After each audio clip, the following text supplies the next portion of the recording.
Hello students and welcome back to my channel Math Solutions with Rose Ma'am. Today's topic is factorization of polynomials. इसमें दो method हैं आपके जो कि हम इस वीडियो में सीखेंगे. पहला है फैक्टर थ्योरम एंड दूसरा है splitting middle term method. Please do watch the full video, like, share and subscribe the channel. Polynomials chapter 2 और आज का हमारा टॉपिक है फैक्टराइजेशन ऑफ पॉलिनोमियल्स, जिसमें हम दो मेथड के बारे में सीखेंगे. जो पहला मेथड है वो है हमारा फैक्टर थ्योरम और जो दूसरा मेथड है वो है हमारा बाय स्प्लिटिंग मेथड है एक इसमें बाय स्प्लिटिंग मेथड. तो ये दो तरीके से हम बेसिकली फैक्टराइजेशन के बारे में सीखेंगे. ठीक है, अब आप यहाँ पे ये देखिए इसके अंदर मतलब जो स्प्लिटिंग मेथड है वो बेसिकली आपका जो मिडिल टर्म को उसकी स्प्लिट करना है. जो भी पॉलिनोमियल दिया होगा उसमें मिडिल टर्म को जो है वो स्प्लिट करना है, वो होगा आपका बेसिकली जो स्प्लिटिंग मेथड होगा, जिसको कि हम यहाँ पर आज डिस्कस करेंगे. तो सबसे पहले हम फैक्टर थ्योरम डिस्कस कर लेते हैं. फैक्टर थ्योरम के लिए हम एक एग्जाम्पल लेते हैं जिसमें हमने ये ले लिया जैसे कि एक आपको ये बोला है examine whether x plus 2 is a factor of x cube plus 3x square plus 5x plus 6. वो ये बोल रहा है कि जो x प्लस 2 है वो आपको ये फाइंड आउट करना है, एग्जामिन करना है कि जो x प्लस 2 है वो इस पूरे पॉलिनोमियल का फैक्टर है या नहीं. इसके लिए हम ये इस तरीके से हम ये समझ सकते हैं आपका कि जो आपका जिसको हमें करना है मतलब जैसे यहाँ पे है इज इक्वल्स टू आपको 0 रखना है इसके लिए भी, जो कि हम लॉन्ग डिवीजन मेथड में भी करते हैं. अगर हमें उसको आगे रिमाइंडर थ्योरम में यूज करना है तो x प्लस 2 जो है इज इक्वल्स टू आप 0 रखोगे और जो x यही रहेगा और जो ये प्लस 2 है ये इस तरफ जाकर के ये आपका बन जाएगा -2. तो अब जो यहाँ से x की वैल्यू निकली है वो आपको यहाँ पे इस पॉलिनोमियल के अंदर डालनी है. जब आप यहाँ से वैल्यू निकाल करके इस पॉलिनोमियल के अंदर वैल्यू डालोगे तो तब आपको पता जो आपका आंसर बचेगा तो वो अगर आपका 0 आ गया तो वो है, इसका मतलब है कि ये इसका फैक्टर है. और 0 नहीं आया, कोई नंबर आया तो इसका मतलब वो उसका फैक्टर नहीं है. तो सबसे पहले हम यहाँ पे x की जगह -2 रख करके देखते हैं. -2 क्यूब प्लस 3, यहाँ पे -2 स्क्वायर प्लस 5 की जगह 5, x की जगह -2 आ गया और यहाँ पे आ गया +6. अब यहाँ पे -2 को कितनी बार मल्टीप्लाई करना है? 3 बार. यहाँ पे हम रफ वर्क कर लेते हैं एक -2 इंटू -2 इंटू -2. ठीक है, अब ये देखिए यहाँ पे एक 2 2 ज़ा 4, 4 2 ज़ा 8 plus minus plus minus minus plus और प्लस माइनस माइनस. तो यहाँ पे आ गया आपका आंसर -8. ऐसे यहाँ पे प्लस आ गया. 3 एज इट इज आप यहाँ पे उतारेंगे. 2 का स्क्वायर या तो 2 को 2 से भी मल्टीप्लाई कर सकते हैं, -2 को -2 से करेंगे. जैसे -2 है -2 से मल्टीप्लाई करेंगे, 2 2 4 और माइनस माइनस क्या हो गया आपका प्लस. तो 4 आ गया. यहाँ पे प्लस माइनस आपका माइनस हो गया. 5 2 10 प्लस 6 आप एज इट इज उतारोगे. उसके बाद नेक्स्ट टर्म में आप क्या करेंगे? -8 एज इट इज लिखेंगे. 3 4 आइए आपस में मल्टीप्लाई हो जाएंगे. 12 -10 प्लस 6. अब प्लस वाली टर्म्स को पहले एक बार प्लस कर लीजिए. ये 12 है और ये 6 है. यहाँ पे क्या हो गई आपकी 18 हो गई. ऐसे ये 8 है -8 है -10 और माइनस माइनस क्या होते हैं प्लस. तो इन दोनों को प्लस कर लीजिए. 10 और 8 को आप प्लस करेंगे तो क्या आ जाएगा आपका 18 आ जाएगा. अब यहाँ पे भी 18 है, यहाँ पे भी 18 है. ये एक प्लस का ये एक माइनस का है. तो जब प्लस और एक माइनस है मिल करके तो वो आपका जब आप माइनस करोगे 18 में से 18 तो क्या हो जाएगा आपका 0 आ गया. तो इसका मतलब बाय द फैक्टर थ्योरम हम यहाँ पे ये लिख सकते हैं that x plus 2 is a factor of ये पॉलिनोमियल. हम यहाँ पे लिख देंगे x cube plus 3x square plus 5x plus 6.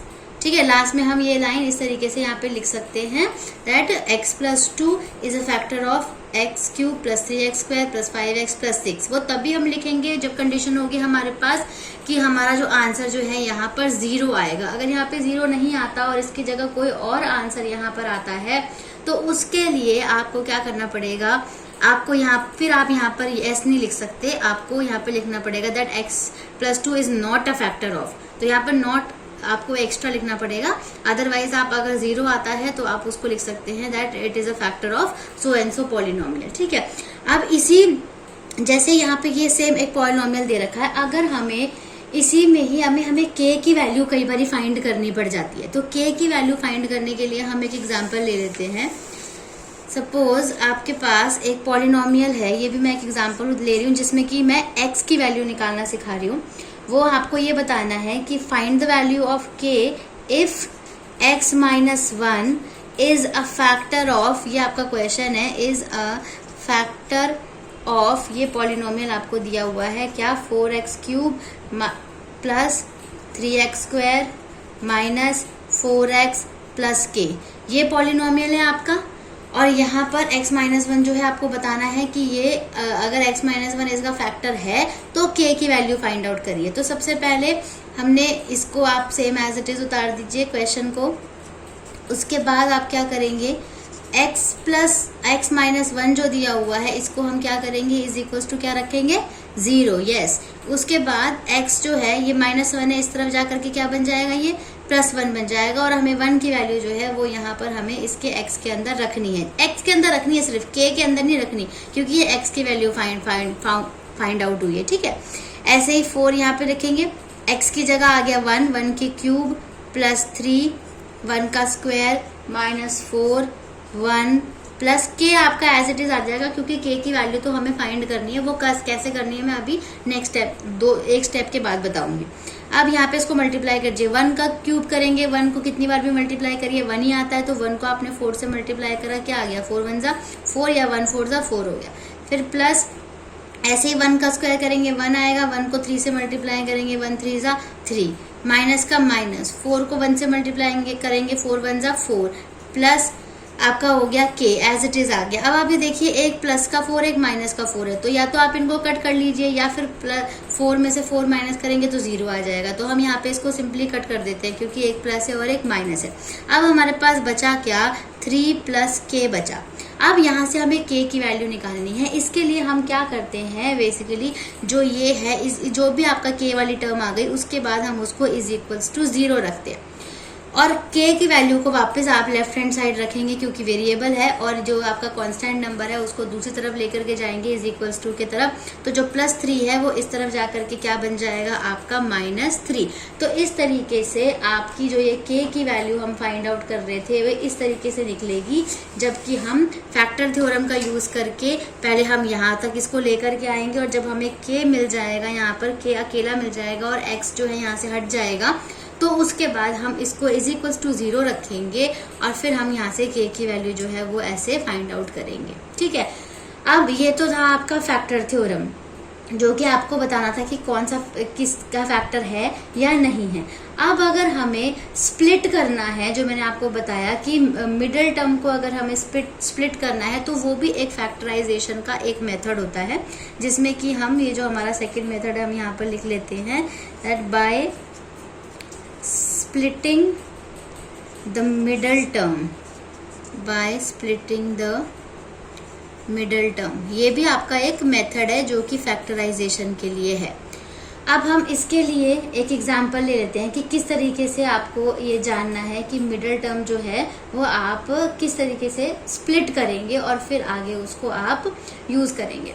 तो इसके लिए हम एक एग्जांपल ले लेते हैं, ये है आपका 6x² प्लस 17x प्लस 5। इसको स्प्लिट करना है मिडिल टर्म को। मिडिल टर्म कौन सी होती है, देखिए ये आपकी फर्स्ट टर्म हो गई, ये आपकी थर्ड टर्म हो गई, इन दोनों के बीच में ये हो गई आपकी मिडिल टर्म। इसको मिडिल टर्म को जो स्प्लिट करने का तरीका होता है वो कैसे होता है, या तो कोई भी दो नंबर जिनको कि हम मल्टीप्लाई करें 17 आए, या फिर कोई भी मतलब इस तरह 17 करके ये जो बेसिकली है मल्टीप्लाई करके ये वाला नंबर आना चाहिए। और जैसे देखिए यहाँ पे देखिए ये 6 है, 6 को आपने 5 से मल्टीप्लाई किया, ठीक है, तो 6 को आपने 5 से मल्टीप्लाई किया, 6 5 क्या होता है आपका 30। अब आपको ये देखना है 65 को मल्टीप्लाई करने के बाद अब आपको ये बताना है कि कोई भी ऐसा नंबर मल्टीप्लाई करके वो 30 आना चाहिए। मान लीजिए एक नंबर आपका P हो गया, एक Q हो गया, तो जब आप P और Q को मल्टीप्लाई करेंगे तो आंसर जो है आपका 30 आना चाहिए। और आप P प्लस Q को या P माइनस Q करोगे तो आपका जो आंसर है वो मिडिल टर्म वाला 17 आना चाहिए। चाहे आप माइनस करो चाहे आप इसको प्लस करो, ठीक है। तो ये एक तरीका है। तो आपको बेसिकली इसको ये टर्म जो है ना, ये वाली टर्म ये एज इट इज चलती हैं, ये हम यहाँ पर इस तरीके से इसको हम उतार भी सकते हैं, पर हमें बस बीच वाली टर्म को यहाँ पर स्प्लिट करके तरीके से यहाँ पे तोड़ करके ना, मतलब स्प्लिट मतलब तोड़ करके अलग अलग तरीके से यहाँ पर हमें लिखना है। अब कैसे लिखना है? मल्टीप्लाई करके 30 आना चाहिए आपके पास। तो आप 30 के फैक्टर्स अपने दिमाग में सोच सकते हैं। जैसे कि अगर हम ये देखें कि 15 को 2 से मल्टीप्लाई करें, ठीक है, 15 2 जा 30, या फिर हम क्या कर सकते हैं ना, यहाँ पर 30 का हम ये प्राइम फैक्टराइजेशन निकाल सकते हैं, एलसीएम निकाल सकते हैं। जैसे ये निकाला, 2 से करा, ये हो गया आपका 15, 3 से करा, 3 5 जा 15 एंड 5 1 जा 5, 5 3 जा 15, 15 2 जा 30 हो गया। अब आपके पास देखिए यहाँ पे 3 नंबर है, लेकिन इन 3 नंबर को हमें किसी 2 नंबर में कन्वर्ट करना है। तो अगर हम 5 3 जा 15 एक नंबर हो गया, 15 और 2 एक नंबर हो गया। अगर हम 15 और 2 को मल्टीप्लाई करें तो क्या 30 बनता है? यस, 15 2 जा क्या होता है? 30 होता है। और अगर हम 15 और 2 को प्लस करते हैं तो क्या 17 बनता है? यस, 15 और 2 को जब आप प्लस करोगे तो 17 भी बनेगा। इसका मतलब हमें हमारे 2 टर्म मिल गई। वो कौन सी है कि जब हम 15 को 2 से मल्टीप्लाई कर रहे हैं तो 30 आ रहा है, और जब हम 15 को 2 में प्लस कर रहे हैं तो आपका आ रहा है 17। तो हम यहाँ पे 15 और 2 को लिखेंगे, जो कि हम यहाँ पे लिख रहे हैं प्लस, एक हमारा हो गया 15x और एक हो गया हमारा 2x, जो कि हम इस 17 की जगह, इस 17 की जगह हम यहाँ पर ये 2 नंबर लिख रहे हैं जो कि हमें यहाँ से मिले हैं, है ना। ऐसे जब हमने एलसीएम निकाला, अब हम क्या करेंगे, अब हमारे पास 4 टर्म हो गई, यहाँ 3 टर्म थी, यहाँ 4 टर्म हो गई, 1 2 3 4। इसको 2 टर्म में हम डिवाइड कर लेंगे। फर्स्ट 2 टर्म्स ले ली हमने और सेकंड 2 टर्म्स ले ली, ठीक है। अब हम देखेंगे इन दोनों में हमारे पास क्या कॉमन है जो कि एक ही टेबल में आता है। पहली बात तो देखिए, दोनों के पास x है, इसके पास भी x है, इसके पास भी x है, तो हम इन दोनों में से x कॉमन ले सकते हैं। उसके बाद अगर हम देखें जो 6 और 15 है हमारा, ये हमारा 3 के टेबल में आता है। 3 2 जा 6 होता है और 3 5 जा क्या होता है? 15 होता है। तो हम इसमें से 3 भी निकाल सकते हैं अगर हम 3 यहाँ पर बाहर रख देते हैं ऐसे। अब आप ये देखो, 3 के टेबल में 6 कितने टाइम्स आता है? 2 टाइम्स। x ऑलरेडी 1 निकल चुका है तो 1 x बच गया, तो यहाँ पर आ गया। फिर प्लस 3 के टेबल में 15 कितने टाइम्स आता है? 5 टाइम्स। x तो ऑलरेडी यहाँ निकल चुका है तो हमने इसको बाहर छोड़ दिया, तो ये यहाँ पे ब्रैकेट क्लोज हो गया। अब यहाँ पे समझने वाली बात है कि इन दोनों में तो कुछ कॉमन है ही नहीं। इसके पास x है, इसके पास x नहीं है।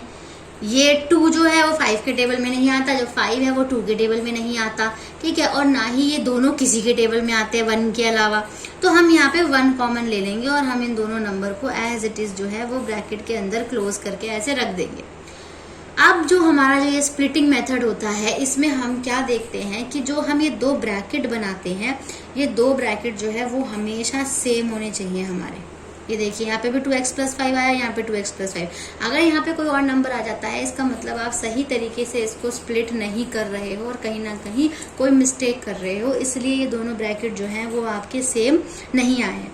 अब हमें क्या करना है, इन दोनों ब्रैकेट में से जो हमारा फोर्थ स्टेप है, इन दोनों ब्रैकेट में से एक ब्रैकेट को हमें उतारना है एज इट इज, कुछ भी छेड़ना नहीं है, सेम ऐसे। और दूसरा ब्रैकेट जो हमें बनाना है वो हमें बनाना है इसका, ये जो नंबर बाहर लिखे हुए हैं, ये 3x लिख रखा है यहाँ पे, और यहाँ पर क्या लिख रखा है? 1 लिख रखा है। तो यहाँ पे दूसरा ब्रैकेट जो है वो हमारा 3x + 1 का बनेगा। तो इस तरीके से हम यहाँ पे इतना बड़ा जो ये पॉलिनोमियल है, उस पॉलिनोमियल का हमने फैक्टर करके हमने ये जो है इस तरीके से हमने इसके 2 फैक्टर्स जो हैं वो निकाल दिए। तो ऐसे आपका स्प्लिटिंग मेथड से अगर आप यूज़ करते हैं तो स्प्लिटिंग मेथड को यूज़ करके इस तरीके से जो है वो आपका ये बन जाता है कि आपको कैसे करना है। इसमें, ठीक है। तो इसके लिए अगर हम ये सोचें तो हम एक और एग्जांपल में समझा सकती हूँ, ताकि समझ आए कि जो स्प्लिटिंग मेथड है वो मिडिल टर्म जो है वो किस तरीके से उसको हमें करना है और कैसे आगे सॉल्व कर सकते हैं। तो एक क्वेश्चन और ले लेते हैं उसका, ताकि आपको और अच्छे से समझ आ जाए। तो इसके क्वेश्चन के लिए हम यहाँ पर एक एग्जांपल ले लेते हैं, 12x² - 7x + 1। अब मेरे साथ आप ये रिकॉल करते चलिएगा जैसे जैसे हमने किया था। सबसे पहले हमने 12 को किससे मल्टीप्लाई किया, 1 से, तो 12 1 जा हमारा हो गया 12 हो गया। अब बेसिकली हमें देखना है कि मल्टीप्लाई करके हमारे पास 12 नंबर आए, और मिडिल टर्म हमारी क्या है, -7 है। तो माइनस या प्लस करके दोनों नंबर को आपके पास 7 आना चाहिए। तो अगर हम 12 का एलसीएम निकालें तो क्या बनेगा, 2 6 = 12, 2 3 = 6 और 3 1 सा जो है वो आपका आ गया 3। अब यहाँ पे 3 नंबर है, इसको हमें 2 नंबर में कन्वर्ट करना है। तो इसके लिए क्या करेंगे, 2 2 सा क्या कर लीजिए आपने 4, और ये हो गया 3। तो हमारे पास 2 नंबर आ गए। अब आप देखेंगे कि 4 3 सा 4 और 3 को प्लस करोगे तो क्या बनेगा 7, यस। और 4 और 3 को मल्टीप्लाई करोगे 4 3 सा तो क्या बनेगा, यस 12 बनेगा। तो हमें मिल गया कि 4 और 3 नंबर है। ये दोनों नंबर जो हैं फर्स्ट और थर्ड टर्म हम सेम एज इट इज उतार देंगे, इसमें कुछ भी छेड़खानी नहीं करेंगे, ऐसे उतार लिया। ये जो 7x है इसको हमें थोड़ा सा तरीके से लिखना है। वो कैसे लिखना है, 4x समझना है और 3x समझना है। यहाँ पे माइनस दिया हुआ है इसलिए हम इन दोनों टर्म्स को माइनस में लिख लेते हैं, क्योंकि माइनस माइनस क्या होता है, प्लस होता है, लेकिन साइन जो है वो माइनस का आता है। और 4 और 3 प्लस करेंगे तो क्या बन जाएगा आपका, यस 7 बन जाएगा। अब यहाँ पे नेक्स्ट स्टेप में मैंने क्या बताया था कि दोनों टर्म्स को क्या करना है, अलग अलग करना है। फर्स्ट 2 टर्म्स को अलग कर लिया और नेक्स्ट 2 टर्म्स को अलग कर लिया। इन दोनों में क्या कॉमन है, इसके पास भी x, इसके पास भी x, x निकाल लीजिए बाहर। 4 के टेबल में क्या 12 आता है, यस आता है, तो 4 को बाहर निकाल लीजिए। 4 के टेबल में 12 आता है कितने टाइम्स है, 3 टाइम्स, तो यहाँ पे 3 लिख दिया। x 2 है ना इसके पास, एक ऑलरेडी बाहर निकाल दिया तो एक x बच गया। माइनस का माइनस 4x है, 4x को 4x से डिवाइड करेंगे तो क्या आ जाएगा, 1 आ जाएगा। अब इन दोनों में सेम पीछे वाले की तरह की अगर हम जाएं क्वेश्चन में, तो ना इन दोनों में कुछ चीज कॉमन निकल रही है, ना ही x कॉमन है, ना ही कोई किसी के टेबल में आता है। तो इसके लिए हम यहाँ पर 1 निकाल देंगे। 1 अगर हमें निकालना है तो हमें -1 निकालना पड़ेगा। क्यों -1 निकालना पड़ेगा मैं अभी बताती हूँ आपको। क्योंकि जब हम यहाँ पे 3x और 1 लिखेंगे तो ये तो 3x + 1 बन जाएगा। अगर हम यहाँ पे माइनस नहीं निकालते, प्लस निकालते, तो माइनस निकाला है इसलिए जो ये माइनस है ये आपका प्लस बन गया, और जो ये प्लस है वो आपका माइनस बन गया। क्योंकि मैंने आपको पहले भी बताया था इन दोनों ब्रैकेट को हमें सेम करना है। इन दोनों ब्रैकेट को सेम करने के लिए ही मैंने यहाँ पे -1 निकाला है। अगर मैं +1 निकालती हूँ तो यहाँ पे प्लस आ जाएगा। तो यहाँ पे अगर प्लस आता है तो फिर ये तो एक तो माइनस का हो गया, एक प्लस का हो गया, तो डिफरेंट हो गए, तो हमारा क्वेश्चन गलत हो जाएगा। तो इसलिए तो एक ब्रैकेट आपने बनाया 3x - 1 का, और एक ब्रैकेट आप बना दोगे जो ये बाहर टर्म दे रखी है 4x - 1 का। तो इस तरीके से आपका इस पॉलिनोमियल के ये 2 फैक्टर जो हैं वो आपको मिल गए।